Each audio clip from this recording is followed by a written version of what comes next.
Mahilig ka sa longganisa pero naka-low carb ka. Karamihan kasi sa longganisa ngayon may halong asukal. Kaya ito ang keto garlic skinless longganisa. Save this at subukan mo sa next breakfast mo. No added sugar po siya at diabetic friendly. Ano-ano ba mga ingredients na ginawa natin? Bago ko po i-share, ay piniprito muna natin sa coconut oil. Yes po, coconut oil yung pwede sa atin. So, una kailangan natin ng mga garlic, lemon. Isang lemon po ang nagamit ko dito. Tapos yung giniling na pork ay 1.5 kilo. Tapos, 2 buong garlic po yung ginamit ko po dito. Ayan. Then, mag-a-add po tayo ng ating lemon, coco aminos, 1/2 cup pero hindi puno.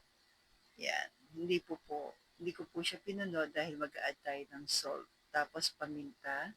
Kayo na pong bahala kung gaano karaming paminta. Tapos garlic powder, paprika powder, parehas po na tig 1 tablespoon.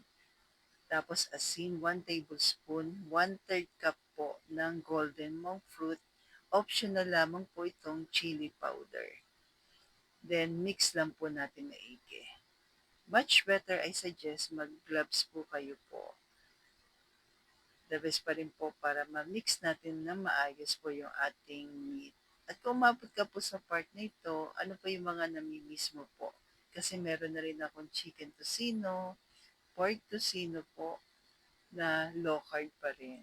So, pwede mo na rin gamitin yung mga ingredients na yan para sa mga chicken tocino, pork tocino po. Yan, depende rin naman sa dami ng inyong meat.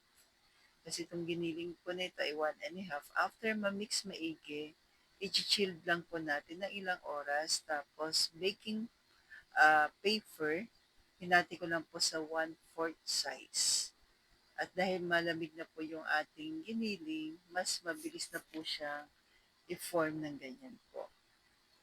Yan. Pwede kayong gumamit ng spoon para mas ma-form nyo na maayos. Or pwede rin namang hindi na po kasi malamig naman siya. Mas madali na siya kasi i-form kapag galing sa ref.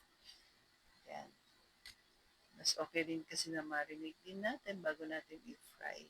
Marinated ng ganyan lang po nilagay sa fridge. Yan. And kung umabot ka po sa part na po na to, ano pa po yung mga namimiss nyo po na pwede natin gawin ng low carb po. Alternative. Yan. So, I try my best na makagawa tayo ng ganon sa namimiss mo na po. So, after nyan, ito na po siya. Then, yun po.